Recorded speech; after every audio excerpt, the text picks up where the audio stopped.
Baik, Assalamualaikum warahmatullahi wabarakatuh. Selamat pagi anak-anak. Bagaimana kabar kalian? Semoga kalian semua dalam keadaan yang sehat walafiat. Ketemu lagi dengan Pak Aris. Pada pagi hari ini kita akan belajar tentang tema 3, yaitu peduli terhadap makhluk hidup. Namun sebelum itu, seperti biasanya, marilah kita berdoa dahulu agar dalam belajar nanti kita diberi kemudahan dan kelancaran oleh Allah Subhanahu wa taala. Berdoa, mulai. Selesai. Baik anak-anak, sudah siap untuk belajar hari ini? Ya.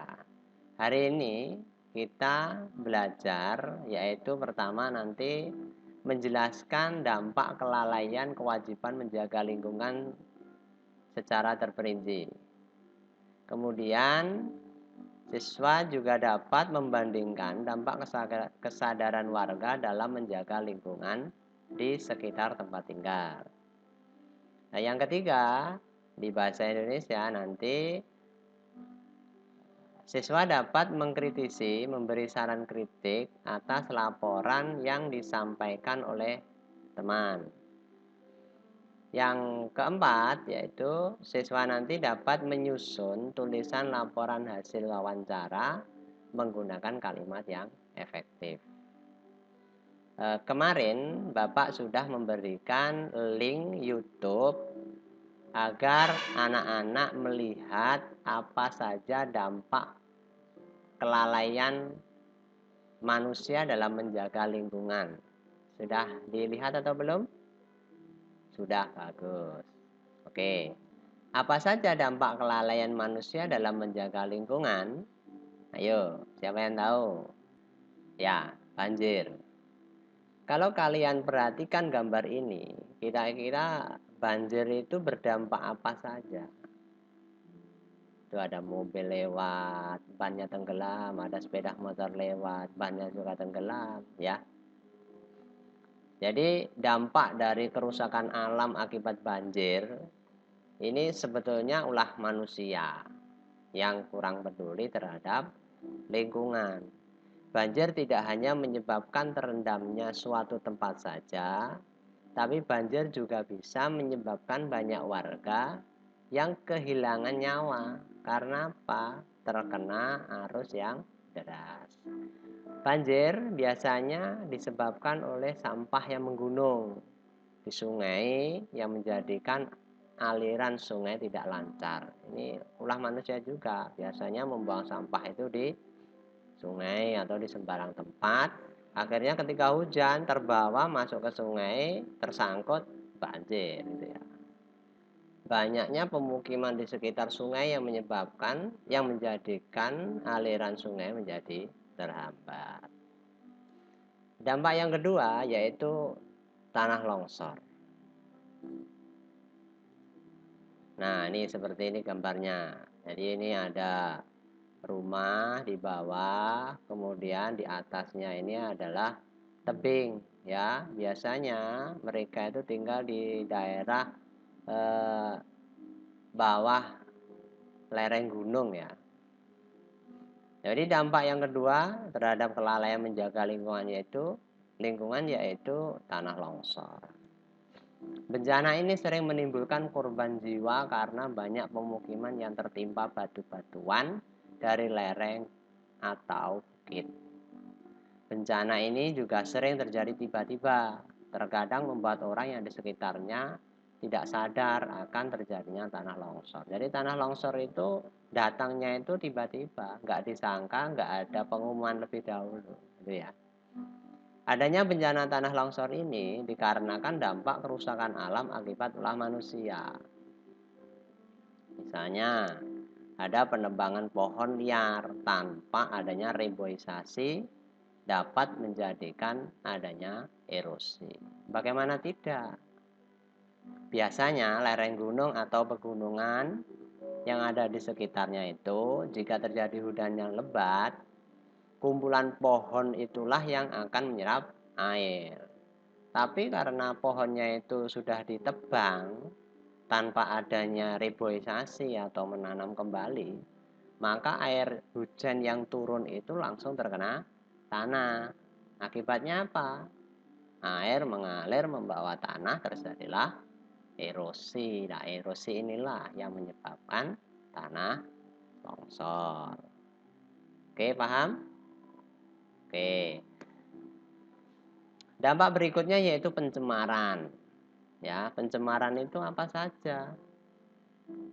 Bisa pencemaran udara, bisa pencemaran air, bisa pencemaran tanah. Ya. Ini karena ulah manusia juga.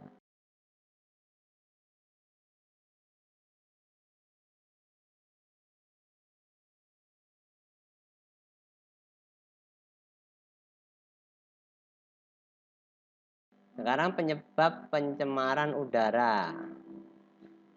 Coba kalian perhatikan. Tuh, ada asap pabrik, ya. Jadi mereka yang tinggal di sekitar pabrik itu secara otomatis udaranya itu tidak sehat. Udaranya yang penuh dengan asap yang mengandung karbon dioksida. Karbon dioksida itu tidak baik untuk bernapas. Kemudian ini dampak pencemaran yang kedua yaitu bau sampah. Kalian kan bisa membayangkan ya, bagaimana jika ada sampah yang menumpuk di sekitar kalian. Kira-kira baunya bagaimana? Apakah enak, apakah wangi, atau bau busuk? Ya, betul. Baunya itu busuk. Nah, bau busuk itulah yang menyebabkan pencemaran udara. Dan udara menjadi tidak sehat. Kemudian ini ada asap kendaraan. Jadi kendaraan yang masih menggunakan bahan bakar solar itu biasanya asapnya itu hitam, apalagi yang kendaraannya sudah tua. Itu banyak mengeluarkan asap yang hitam. Asap dari kendaraan ini juga dapat menyebabkan pencemaran udara. Kemudian penyebab pencemaran udara berikutnya yaitu kebakaran hutan. Jadi siapa yang tahu ini kira-kira kebakaran hutan itu terjadi pada musim apa? Betul, yaitu musim kemarau. Karena apa? Karena tanahnya kering, terus udaranya juga kering, tidak ada air hujan yang turun. Akibatnya apa? Terjadi kebakaran. Nah, kebakaran hutan itu juga ada dua penyebab. Bisa disebabkan karena panas, gesekan ranting akhirnya terbakar. Bisa juga disebabkan ulah manusia, dibakar dengan sengaja. Tujuannya apa? Membuka lahan misalnya, mau membuka tempat pertani, apa itu, membuka tempat lahan baru dan sebagainya, ya. Nah, sekarang polusi udara itu mempunyai efek apa saja kira-kira ya. Jadi kalau udara itu sudah mengandung polusi atau udara itu sudah tercemar, maka pertama dapat menyebabkan lapisan ozon itu menjadi menipis. Lapisan ozon itu apa? Lapisan yang melindungi bumi dari sinar ultraviolet. Jadi kalau bumi itu tidak ada lapisan ozon, maka panas yang disampaikan atau dari matahari itu akan langsung masuk ke bumi. Kira-kira semua yang ada di bumi ini akan terbakar mati. Coba tanya saja sama bapak ibumu ya, bagaimana dulu pukul 8 pagi sama sekarang pukul 8 pagi itu apakah beda bapak ibu? Nanti coba kalian tanya. Pasti jawabannya berbeda. Karena pada zaman bapak dulu SD, itu pukul 9 pagi itu udaranya masih hangat. Dan sekarang pukul 7 pagi saat kita upacara itu saja, udah apa, cuacanya kan sangat, suhunya sudah sangat panas, ya kan? Itu kenapa? Karena terjadinya penipisan lapisan ozon. Jadi lapisan ozon itu sudah tidak mampu menyaring panas daripada matahari. Nah, ini yang kedua, terjadinya pemanasan global. ya. Jadi kalau udaranya itu tercemar, bahkan seluruh dunia pun nanti akan terkena dampaknya. Coba kalian bayangkan bila dunia itu tidak mempunyai pohon, itu kira-kira bagaimana? Ya udaranya nanti ya sangat panas. Karena apa?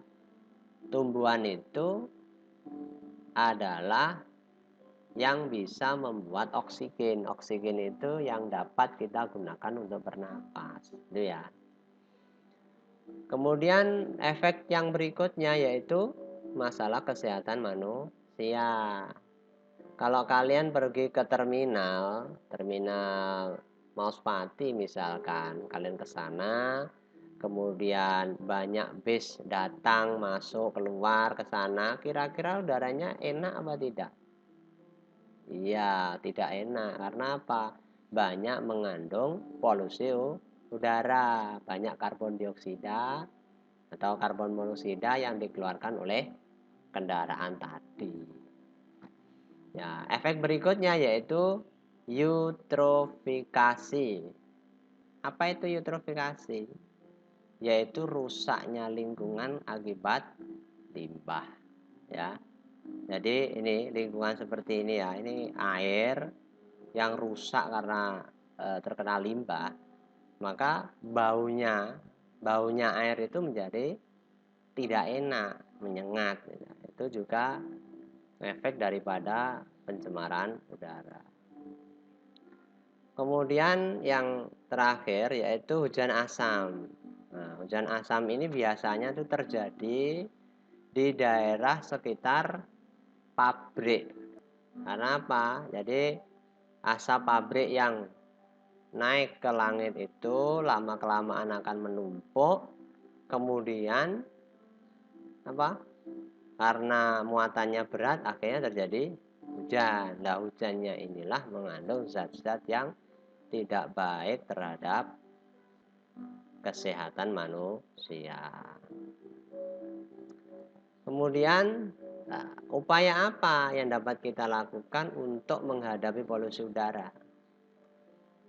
Banyak ya. Pertama, misalkan menggunakan moda transportasi umum untuk mengurangi polusi. Jadi kalau kita menggunakan transportasi umum secara otomatis akan mengurangi daripada keluarnya asap kendaraan bermotor. Kemudian hemat energi dengan mengurangi penggunaan elektronik sehingga mengurangi jumlah bahan bakar fosil yang dibakar.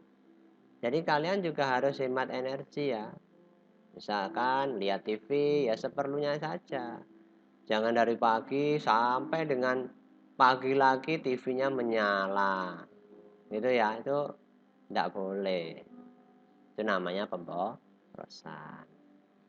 Kemudian upaya berikutnya yaitu memahami konsep reduce, mengurangi, menggunakan kembali, kemudian daur ulang. Jadi kita harus bisa berusaha untuk memahami itu, mengurangi ya misalkan menggunakan energi yang seperlunya saja. Kemudian menggunakan kembali jika memang energi yang kita gunakan itu masih ada bersisa ya kita gunakan kembali, tidak usah dibuang, itu ya. Kemudian kalau bisa itu yang terakhir mendaur ulang. Jadi didaur ulang agar dapat digunakan kembali. Kemudian upaya yang keempat yaitu penggunaan energi bersih seperti matahari, angin, dan panas bumi mulai marak dewasa ini.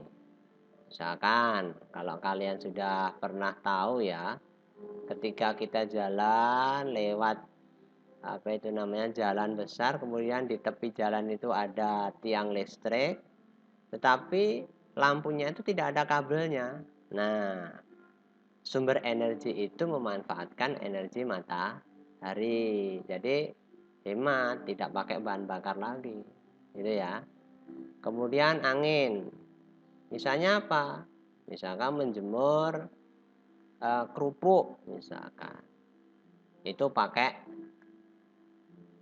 tenaga angin, ditaruh di luar kena sinar matahari, ada angin yang mengalir, angin yang berembus, nanti akan kering sendiri. Kemudian upaya yang berikutnya yaitu pemerintah dari berbagai negara berusaha mengajak warganya menggunakan panel surya untuk menekan polusi udara. Jadi seperti contoh tadi, jadi listrik tadi ya. Listrik yang ada di tepi jalan itu menggunakan yang namanya panel surya. Jadi harapan ke depan itu ketika sumber energi yang dari fosil itu habis, maka kita harus bisa memanfaatkan energi yang ada seperti matahari, angin. Itu harus kita manfaatkan ya. Jadi banyak sekali hari ini negara-negara yang sudah mengembangkan teknologi itu. Kemudian yang keenam yaitu menggunakan perangkat hemat energi. Sebab mengkonsumsi lebih sedikit listrik, menurunkan tagihan biaya dan membantu mengurangi polusi. Jadi kalau kalian pernah mengalami saat sekarang sama dulu itu begini. Misalnya lampu ya. Lampu yang ada di rumah kalian itu. Dulunya itu menggunakan lampu teplok. Kalian nanti tanya ke simbah ya, simbah atau bapak atau ibu ya. Dulu penerangannya itu menggunakan teplok. Teplok itu adalah lampu yang terbuat dari minyak tanah.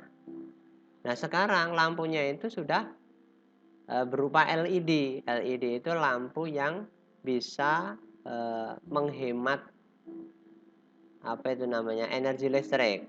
Artinya apa? Ketika kita sudah menggunakan lampu LED, secara otomatis biaya tagihannya itu juga akan turun. Kemudian dapat mengurangi polusi karena lampu LED itu tidak mengeluarkan asap, beda sama lampu teplok ya.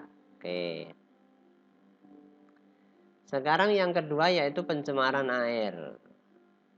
Nah, pencemaran air, coba kalian lihat itu gambar. Ya. Ada sungai, pinggirnya itu banyak sampah. Ya, kemudian ada peternakan. Peternakan juga sama, kotorannya itu loh ya, kotoran daripada peternakan sapi ini misalkan ini ditampung, ini yang sudah bagus ya, ini contohnya ini contohnya sudah bagus. Ditampung, dibuatkan selokan, kemudian menuju ke suatu tempat atau wadah. Coba kalau kalian bayangkan jika ini itu tidak ada selokannya ini, artinya dia langsung turun ke bawah, terus mengalir kemana-mana, maka yang terjadi adalah pencemaran air. Ya dampaknya ke udara juga menjadi tidak enak, air yang ada di sekitarnya menjadi tidak sehat itu ya. Kemudian di ini lokasi pertambangan. Lokasi pertambangan itu malah sangat apa itu namanya? Airnya itu sangat tercemar. Kenapa? Karena dari limbah pertambangan itu dapat membuat air yang ada di sekitarnya itu menjadi tidak sehat. Ini penyebab pencemaran air berikutnya yaitu limbah pabrik. Ya. Kadang-kadang pabrik itu membuang limbahnya itu secara sembarangan juga. Maka ketika hal ini dilakukan oleh pabrik atau apalah ya yang membuang sampahnya ke sungai atau selokan atau air, maka air yang ada di sini itu secara otomatis akan tercemar menjadi tidak sehat gitu ya. Kemudian ini limbah deterjen. Banyak warga yang hidupnya di daerah sekitar sungai. Contohnya kalau kalian pernah lihat di daerah Jakarta, itu pemukiman di sekitar sungai itu ya, yang rumahnya bersusun itu loh ya. Maka kebanyakan dari mereka itu mencucinya itu juga di sungai. Akibatnya apa? Busa atau limbah daripada deterjen itu akan berkumpul menjadi satu di sungai, dapat menyebabkan air menjadi tercemar ya. Kemudian berikutnya yaitu bahan kimia. Ini ulah orang nakal ini ya. Jadi dia mengambil ikan dengan cara menggunakan racun atau bahan kimia. Tujuannya ya agar ikannya itu mabuk kemudian diambil. Tapi mereka tidak sadar bahwa bahan kimia atau racun ini itu dapat menyebabkan air itu menjadi tercemar, ya. Oke. Mungkin ada pertanyaan? Ya, nanti jika ada pertanyaan bisa dikirim ke WA Bapak ya. Nanti akan Bapak tanggapi. Kemudian akibat daripada pencemaran air itu apa saja?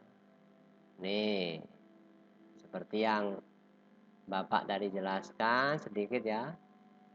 Kalau air itu sudah tercemar, maka banyak makhluk hidup yang ada di dalamnya itu mati. Contohnya apa ini yang kalian lihat atau perhatikan ini? Ikannya itu mati. Kenapa? Karena ya airnya tidak sehat, mungkin oksigennya kurang, sehingga ikannya itu pada mati. Kemudian yang kedua, ini air sungai itu berubah warna, berubah rasa, berubah bau. Nah, bau inilah yang biasanya itu mengganggu warga. Nah, yang kedua, airnya ini sudah tidak dapat digunakan lagi. Mau dibuat mencuci ya tidak baik, apalagi diminum. Wah, nanti malah menjadikan sakit, gitu ya. Kemudian akibat pencemaran air yang berikutnya yaitu ini tadi, ulah manusia yang menggunakan apa tadi? Racun untuk mengambil ikan. Coba perhatikan ya, sebelah kiri sama sebelah kanan ini sebelum dan sesudah. Jadi ketika lingkungan itu diracun seperti tadi, maka habitat yang ada di dalamnya ini, baik hewan, tumbuhan atau makhluk hidup lainnya itu akan menjadi hilang atau mati. Jadi gambarnya itu seperti ini situasinya, tidak enak dilihat. Itu ya. Jadi kalau kalian mengetahui mereka yang menggunakan cara yang tidak baik ya ditegur saja. Itu ya. Oke, siap. Berikutnya yaitu pencemaran tanah. Pencemaran tanah itu apa? Yaitu pencemaran tercemarnya permukaan tanah oleh polutan atau kontaminan. Misalnya ini sampah, ya kan? Yang ini apa? Apa namanya? Bekas minyak. Ini juga mengganggu atau dapat menyebabkan pencemaran tanah, ya. Kemudian ini tanahnya menjadi kering atau tandus, rusak, tidak bisa ditanduri, tidak bisa ditanami. Akibatnya ya tanahnya gersang seperti ini, gitu ya. Nah, dampak dari pencemaran tanah itu apa saja? Pertama, mengurangi kesuburan tanah. Jadi tanah yang tercemar itu tidak dapat ditanami lagi. Karena apa? Karena kesuburannya sudah hilang, gitu ya. Kemudian membuat tumbuhan dan makhluk hidup lainnya itu mati. Tidak bisa karena unsur hara yang ada di dalamnya atau makanan daripada tumbuhan itu tidak ada. Maka makhluk hidup atau tumbuhan yang ada di atas tanah itu juga akan mati, gitu ya. Kemudian dapat menyebabkan pencemaran pada udara. Jadi tanah yang tercemar, misalkan tadi yang terkena minyak tadi ya, itu baunya ya nggak enak. Tanah yang di atasnya itu tertumpuk sampah, kemudian sampahnya misalkan diambil, ya tanahnya juga menjadi berbau atau tidak enak baunya, itu juga mengganggu ya. Dampak pencemaran tanah berikutnya yaitu menimbulkan wabah penyakit. Loh, kok bisa Pak? Bisa. Tanah yang tercemar itu misalkan terkena sama tangan kita, tidak sengaja bagian tanah itu masuk ke kuku kita. Kemudian kita makan. Nah, kuku kita yang terkena tanah yang tercemar tadi kan ada kuman penyakit. Nah, dari situlah kita akan terkena penyakit, gitu ya. Jadi tanah kalau tidak sehat itu dapat menyebabkan kita sakit. Apalagi darah kita ini banyak orang tua yang mata pencahariannya sebagai pembuat batu bata. itu. Kalau tanahnya itu sudah tercemar, dibuat untuk batu bata, kemudian makan, lupa untuk mencuci tangan dengan sabun, maka kalau makan bisa menyebabkan sakit, diare, atau terkena penyakit lainnya. Kemudian dampak pencemaran tanah yang kelima yaitu merusak ekosistem. Jadi tanah yang tercemar itu, ekosistem yang ada di dalamnya atau di atasnya itu menjadi rusak, ya. Misalkan cacingnya mati, tumbuhan yang ada di atasnya itu mati, kemudian hewan yang biasanya main di situ menjadi tidak ada. Itu ya, itu dampak dari pencemaran tanah. Kemudian bagaimana cara mengatasi pencemaran tanah itu? Yang pertama, tidak membuang sampah sembarangan. Jadi kalau kalian membuang sampah, itu harus berada pada tempat sampah. Jangan kalian makan di mana, di situ dibuang. Di depan makan, di depan dibuang, tidak boleh ya. Tuh. Kemudian memilih sampah mana yang dapat didaur ulang ataupun tidak. Ini yang lebih bagus lagi. Kemudian cara yang ketiga yaitu mengurangi penggunaan pestisida. Ya. Jadi biasanya yang menggunakan pestisida itu siapa? Pak Tani. Jadi Pak Tani itu kadang lupa untuk mengejar target panennya itu bisa bagus. Di dalam perawatannya itu banyak menggunakan pestisida. Mereka tidak sadar bahwa pestisida itu dapat mencemari tanah yang akibatnya tanah menjadi rusak, tandus seperti yang di awal tadi. Oke, paham? Bagus. Sekarang cara mengatasi pencemaran tanah yang keempat yaitu selalu mengolah limbah industri sebelum dibuang. Jadi kalau bisa itu limbah daripada industri, misalnya ini di pabrik gula ya. Misalnya pabrik gula itu melakukan penggilingan tebu. Kemudian kan ada limbahnya. Nah, limbah itu yang bagus itu harus diolah dulu di dalam pabrik itu. Kalau limbahnya itu sudah diolah, kemudian itu airnya itu sudah berkurang atau bahkan hilang daripada yang tercemar, maka dapat dibuang ke sungai, dapat dibuang ke selokan, atau dapat digunakan untuk mengaliri tanah warga masyarakat. Kalau tidak diolah lebih dahulu, maka limbah air yang dihasilkan dari pabrik tadi langsung saja dibuang ke sungai misalnya. Maka nanti air sungai itu akan menjadi tercemar. Nah, itu tidak boleh. Itu ya. Nah, kemudian cara berikutnya menggunakan kembali atau mengolah kembali sampah yang sulit terurai. Contohnya apa? Misalkan plastik botol itu bisa digunakan sebagai tempat pensil didaur ulang, itu ya.